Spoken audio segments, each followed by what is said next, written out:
జాంకపేట గ్రామం.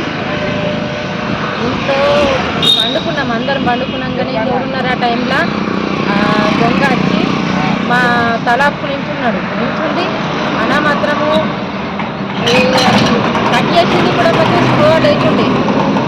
అది మొత్తం సైన్ కింద మాత్రం మెరుపు వచ్చి వెంటనే లేచి గాయ చేసినాం. ఇద్దరు పిల్లలు నేను ఇద్దరం గాయ చేసేవారు.